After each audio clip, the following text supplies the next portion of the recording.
اسلام قبول کرنے سے کئی سال پہلے حضرت عمر بن خطاب رضی اللہ تعالیٰ عنہ ایک دفعہ تجارتی قافلے کے ساتھ مال لے کر مکہ سے شام گئے۔ قافلے میں قریش کے کئی اور بڑے سردار بھی شامل تھے۔ یہ قافلہ شام کے سب سے بڑے شہر دمشق گیا اور وہاں اپنا مال بیچ کر مکہ واپس روانہ ہوا۔ تھوڑا سا فاصلہ طے کرنے پر حضرت عمر کو یاد آیا کہ ان کی ایک رشتہ دار خاتون نے انہیں کچھ سونا دیا تھا کہ اسے بیچ کر اس کے لیے کچھ کپڑے وغیرہ لیتے آئیں۔ انہوں نے اپنے قافلے کے ساتھیوں سے کہا کہ فلاں عورت کا کام کرنے واپس دمشق جا رہا ہوں، کوشش کروں گا کہ یہ کام کر کے جلدی واپس آ جاؤں۔ حضرت عمر دمشق واپس گئے تو بازار بند ہو چکے تھے۔ مجبوراً وہ ایک مسافر خانے میں ٹھہرے اور سو گئے۔ تھوڑی دیر کے بعد اللہ کا ایک بندہ مسافر خانے میں آیا۔ اس نے حضرت عمر کو جگایا اور اپنے ساتھ اپنے گھر لے آیا۔ یہ بات واضح نہیں تھی کہ وہ شخص حضرت عمر کو پہلے سے جانتا تھا یا ان کے والد خطاب سے ان کی واقفیت تھی۔ انہوں نے حضرت عمر کی بڑی خاطر و مدارت کی۔ کھانا کھا کر تو وہ سو گئے اور ان کا میزبان رات بھر عبادت کرتا رہا۔ صبح کو حضرت عمر بیدار ہوئے تو ان کے میزبان نے کہا کہ اکیلے بازار مت جانا، بازار میں لٹیرے اکثر مسافروں کو لوٹتے رہتے ہیں، میرے ساتھ چلنا۔ یہ کہہ کر وہ سو گیا کیونکہ رات بھر جاگ رہا تھا۔ حضرت عمر نے اسے جگانا مناسب نہیں سمجھا اور اکیلے ہی بازار چلے گئے۔ ابھی بازار کھلا بھی نہیں تھا، وہ بازار کھلنے کا انتظار کرنے لگے۔ کچھ دیر کے بعد ایک عیسائی پادری اپنے نوکروں کے ساتھ آیا اور حضرت عمر کی طرف اشارہ کر کے اپنے نوکروں کو حکم دیا کہ اس شخص کو پکڑ لو، یہ گرجے کا کام بہت اچھی طرح سے کر لے گا۔ اس زمانے میں حضرت عمر بڑے تنومند پہلوان تھے۔ پادری کے نوکروں نے اس کو پکڑ لیا اور ایک پرانے گرجے میں لے گئے۔ پادری نے اس کو ایک ہتھوڑا دیا اور اس کو گرجے کی ایک دیوار توڑنے پر لگا دیا۔ ایسا معلوم ہوتا تھا کہ وہ اس جگہ پر ایک نیا گرجا بنوانا چاہتا تھا۔ حضرت عمر دن بھر کام کرتے رہے۔ کہیں شام کو جا کر چھٹی ملی، وہ تھکے ہارے واپس مسافر خانے میں آ کر بیٹھ گئے۔ پہلے ہی دن والا نیک آدمی پھر آیا اور اس نے پوچھا کہ آپ کدھر چلے گئے تھے؟ حضرت عمر نے اسے سارا قصہ بتا دیا۔ وہ شخص آج بھی ان کو اپنے گھر لے گیا اور ان کی بڑی خاطر و مدارت کی اور انہیں تاکید کی کہ کل بازار جاتے وقت مجھے ساتھ لے جانا۔ اس کے بعد وہ عبادت میں مشغول ہو گیا اور حضرت عمر سو گئے۔ دوسرے دن حضرت عمر بیدار ہوئے تو اپنے نیک میزبان کو سوتے پایا۔ انہوں نے اب کی بار بھی اس کو جگانا مناسب نہیں سمجھا اور اکیلے ہی بازار چلے گئے۔ اتفاق سے پھر وہی پادری اپنے نوکروں کے ساتھ آیا اور حضرت عمر کو پکڑ کر ساتھ لے گیا۔ ان کو غصہ تو بہت آیا، لیکن کیا کرتے، غیر ملک میں وہ اکیلے تھے اور کوئی ہتھیار بھی پاس نہیں تھا۔ دوسری طرف پادری کے ساتھ 7-8 نوکر تھے اور وہ سب ہتھیار بند تھے۔ پہلے دن کی طرح ہی حضرت عمر ہتھوڑے کے ساتھ گرجے کی دیوار توڑتے رہے۔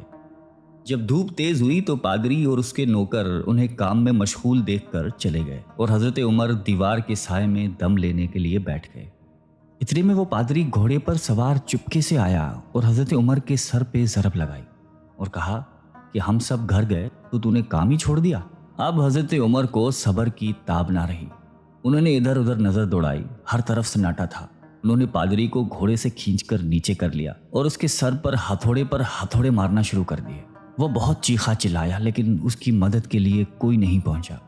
حضرت عمر نے ٹوٹی ہوئی دیوار کا ایک بھاری ٹکڑا اٹھا کر اس کے سر پہ دے مارا۔ وہ پہلے ہی زخمی تھا، اب اس نے دم دے دیا۔ اس کو مرتے دیکھ کر حضرت عمر تیزی سے بھاگ کھڑے ہوئے اور جس راستے سے دمشق آئے تھے وہ راستہ چھوڑ کر ایک دوسرے راستے پر چل پڑے۔ شہر سے کافی دور انہیں ایک خچر پر سوار رومی ملا جو روم سے تعلق رکھتا تھا۔ وہ ان کے ساتھ چلنے لگا۔ وہ کچھ باتیں کرنے لگا لیکن نہ حضرت عمر ان کی زبان سمجھتے تھے اور نہ وہ ان کی زبان سمجھتا تھا۔ اس نے یکایک اپنی تلوار پر ہاتھ ڈالا۔ حضرت عمر سمجھ گئے کہ وہ ان پر وار کرنا چاہتا ہے۔ انہوں نے فوراً ہی خچر سے اسے کھینچ لیا اور اس سے تلوار چھین کر ایک ہی وار میں اس کا کام تمام کر دیا۔ پھر آپ خچر پہ سوار ہو کر آگے چلے۔ اس کے بعد کیا ہوا اس کا حال خود حضرت عمر نے اس طرح بیان کیا ہے کہ اس جگہ سے روانہ ہو کر میں ایک گرجے پہنچا۔ یہاں عیسائیوں کی ایک جماعت رہتی تھی۔ میں گرجے کے اندر داخل ہوا تو گرجے میں رہنے والے سب لوگ میرے ارد گرد جمع ہو گئے اور مجھ سے میرے حالات کے بارے میں پوچھنے لگے۔ پھر وہ اپنے پادری کے پاس مجھے لے گئے۔ پادری مجھے نہایت غور سے دیکھنے لگا اور اس کے بعد کہنے لگا کہ ایسا معلوم ہوتا ہے کہ تمہیں کسی چیز کا خوف ہے۔ میں نے کہا کہ تم نے کیسے اندازہ لگا لیا کہ مجھے کسی چیز کا خوف ہے؟ اس نے میرے سوال کو ٹال دیا اور کہا کہ آپ جب تک چاہیں یہاں ٹھہریں، آپ کو یہاں کسی قسم کا کوئی خطرہ نہیں، آپ ہماری حفاظت میں ہیں۔ پھر اس پادری نے مجھے اپنے گھر میں مہمان کی طرح رکھا اور میری نہایتی خاطر و مدارت کی، اور پھر پوچھا کہ آپ کون ہیں؟ میں نے اسے بتایا کہ میں مکے کا رہنے والا ہوں اور قبیلہ قریش سے تعلق رکھتا ہوں۔ تجارتی قافلے کے ساتھ شام آیا تھا۔ تجارت کا مال بیچنے کے بعد ایک ضروری کام کے لیے مجھے اپنے قافلے سے جدا ہو کر واپس دمشق جانا پڑا۔ اب میں اپنے وطن واپس جا رہا ہوں اور راستہ بھٹک کر یہاں آ نکلا ہوں۔ پادری مجھے غور سے دیکھتا رہا اور بار بار طرح طرح کے سوال کرتا رہا۔ میں نے ان کے ہاں نہایتی آرام سے رات بسر کی۔ صبح کو آپ نے پوچھا کہ آپ کا ارادہ یہاں ٹھہرنے کا ہے یا آگے جانے کا؟ میں نے کہا کہ اب میں آپ سے رخصت ہونا چاہوں گا۔ یہ سن کر پادری نے اپنا ایک شاندار گدھا جو بڑا خوبصورت اور نہایتی تیز رفتار تھا لے آیا۔ اس گدھے کی پیٹھ پر کھانے کی مزیدار چیزیں اور قیمتی تحفے بھرے ہوئے تھے، اور پھر کہنے لگا کہ آپ اس گدھے پر سوار ہو جائیں اور چل پڑیں۔ راستے میں آپ کا گزر کسی عیسائی کے مکان کے پاس سے ہوگا تو وہ آپ کو اس گدھے پر سوار دیکھ کر آپ کی بے حد تعظیم کرے گا اور آپ کی خاطر و مدارت میں کوئی کسر نہیں چھوڑے گا۔ یہ کہہ کر پادری نے میرا ہاتھ پکڑا اور تنہائی میں لے کر کہنے لگا کہ اے عمر، آپ پر میرا حق واجب ہو گیا۔ میں نے کہا بے شک۔ اس نے کہا آپ کا تعلق ایک معزز قوم سے ہے، میری آپ سے ایک غرض ہے۔ میں نے کہا کہ آپ بیان کر لیں، لیکن حیرت کی بات ہے کہ آپ جیسا بڑا آدمی مجھ جیسے پریشان حال مسافر سے کوئی غرض رکھتا ہو۔ اس نے بڑے یقین بھرے لہجے میں کہا کہ سنیں، میں ایک ایسا آدمی ہوں جس سے اللہ نے آسمانی کتابوں کا علم عطا کیا ہے۔ میں نے آپ کی ذات میں بہت سی ایسی نشانیاں دیکھی ہیں جو یہ ظاہر کرتی ہیں کہ جب ایک مقررہ مدت پوری ہو جائے گی تو حالات میں زبردست تبدیلی آئے گی۔ اس وقت آپ ہمارے ملک کے حاکم بن جائیں گے اور یہاں کے سب شہروں میں آپ ہی کا حکم چلے گا۔ اس کے بعد پادری نے اپنی جیب سے دوات، قلم اور کاغذ نکال کر کہا کہ میری غرض یہ ہے کہ آپ اس کاغذ پر لکھ دیں کہ اس گرجے اور اس کی جائیداد پر کسی قسم کا کوئی موصول لاگو نہیں کیا جائے گا۔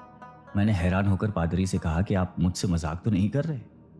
اس نے کہا کہ قسم ہے اس ذات کی جس نے عیسیٰ علیہ السلام پر انجیل نازل فرمائی، میں جو کچھ کہہ رہا ہوں وہ بالکل سچ ہے۔ آپ مہربانی کریں اور میری درخواست قبول فرمائیں۔ میں نے پادری کی باتوں کو اس کا وہم سمجھا اور جیسے اس نے کہا میں نے اسی طرح کاغذ پہ اسے لکھ کر دے دیا۔ اس کے بعد گدھے پر سوار ہو کر چل پڑا۔ راستے میں مجھے کئی جگہ پر عیسائیوں کی جماعتیں ملی۔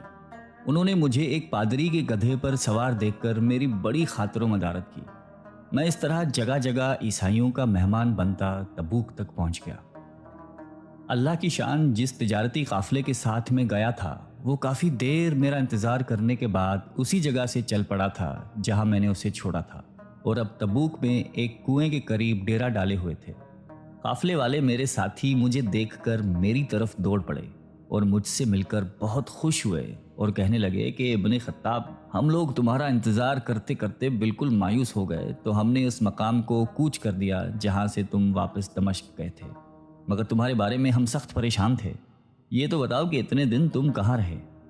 میں نے وہ تمام حالات بیان کیے جو مجھے پیش آئے، لیکن پادری سے جو میری گفتگو تنہائی میں ہوئی وہ بالکل ظاہر نہیں کی، کیونکہ میں پادری کی اس باتوں کو اس کا وہم سمجھتا تھا اور اس کے عقیدے کی کمزوری سمجھتا تھا۔ قریش کے ایک سردار ابو سفیان بھی اس قافلے میں شامل تھے۔ انہوں نے مجھے اس شاندار گدھے پر سوار دیکھ کر کہا، ارے تم لوگ اس نوجوان کی اقبال مندی تو دیکھو، اسے کسی ایسے میدان میں چھوڑ دیا جائے جہاں نہ پانی ہو نہ سبزہ، پھر بھی اسے رزق مل جائے گا۔ پادری نے رخصت کرتے وقت مجھ سے کہا تھا کہ جب میں اپنے ساتھیوں کے پاس پہنچ جاؤں اور گدھے کی ضرورت نہ رہے تو اس کی رسی کو مضبوطی سے باندھ کر گدھے کو اسی جگہ پر چھوڑ دو، لہٰذا میں نے ایسا ہی کیا۔ یہ دیکھ کر ابو سفیان نے کہا کہ ارے تم نے کیا کر دیا؟ گدھے کو ایسی جگہ پہ چھوڑ دیا جہاں پہ چور اچکے اور درندے اکثر گزرتے رہتے ہیں۔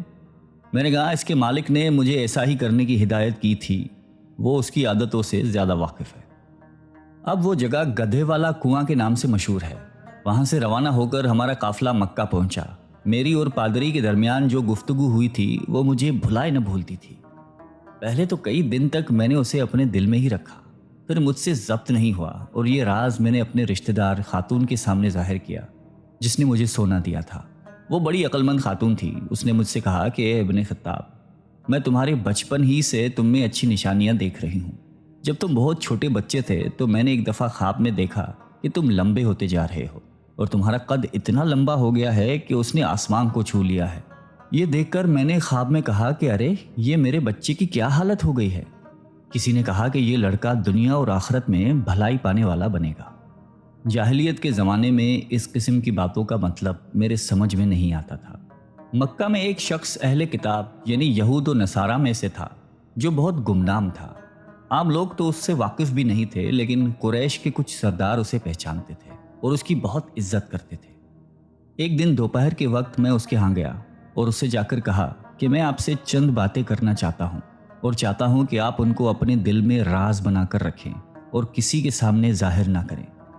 اس نے ایسا کرنے کا وعدہ کیا تو میں نے اپنے سفر کے تمام واقعات اس کے سامنے بیان کر دیے اور اپنے رشتہ دار خاتون کے خواب کا بھی ذکر کیا۔ جب میں اپنی گفتگو ختم کر چکا تو اس نے کہا کہ ابن خطاب، جس کو تم نے موصول کی معافی کا وعدہ لکھ کر دیا ہے وہ اس زمانے میں عیسائیوں کا سب سے بڑا عالم ہے۔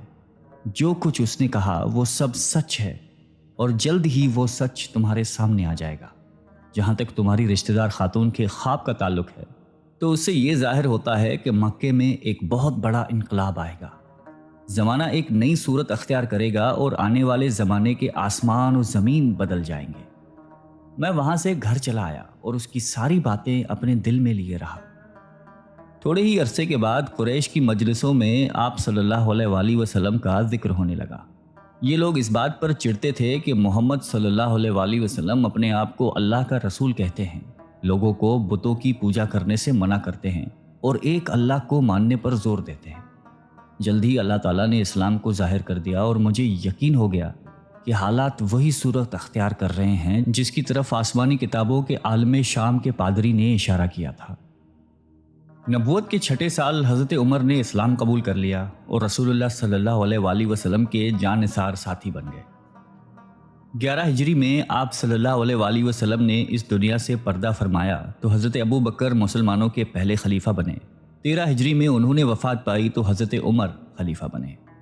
ان کے سفر نامے کی روایت کرنے والے راوی کا بیان ہے کہ حضرت عمر فاروق اپنے خلافت کے زمانے میں شام تشریف لے گئے تھے تو ایک بہت بوڑھا آدمی جس کے بال برف کی طرح سفید ہو چکے تھے عیسائیوں کی ایک جماعت کے ساتھ ان کی خدمت میں حاضر ہوا اور عرض کیا کہ اے امیر المومنین، کیا آپ مجھے جانتے ہیں؟ حضرت عمر نے فرمایا کہ اگر آپ شام کے فلاں نگر کے پادری ہیں تو میں آپ کو پہچانتا ہوں۔ اس نے کہا کہ جی ہاں، میں وہی پادری ہوں۔ حضرت عمر فاروق رضی اللہ تعالیٰ عنہ نے فرمایا کہ میں نے آپ سے لکھ کر جو عہد کیا تھا وہ آج بھی قائم ہے۔ اللہ تعالیٰ نے اپنے رسول صلی اللہ علیہ وآلہ وسلم کے ذریعے ہمیں عزت بخشی۔ انہوں نے ہمیں اللہ تعالیٰ کی پسندیدہ دین اسلام کی طرف دعوت دی اور ہم نے یہ قبول کی۔ آپ ہی نے مجھے ان باتوں سے آگاہ کیا تھا۔ اب آپ کو کون سی چیز اسلام سے قبول کرنے سے روکتی ہے؟ بوڑھے پادری نے حضرت عمر کی باتیں سن کر اسی وقت اپنے ساتھیوں سمیت کلمہ پڑھ کر اسلام کی دولت حاصل کر لی۔ اللہ تعالیٰ ہم سب کو قلب سلیم عطا فرمائے اور قرآن اور حدیث پہ چلنے کی توفیق عطا فرمائے۔ آمین۔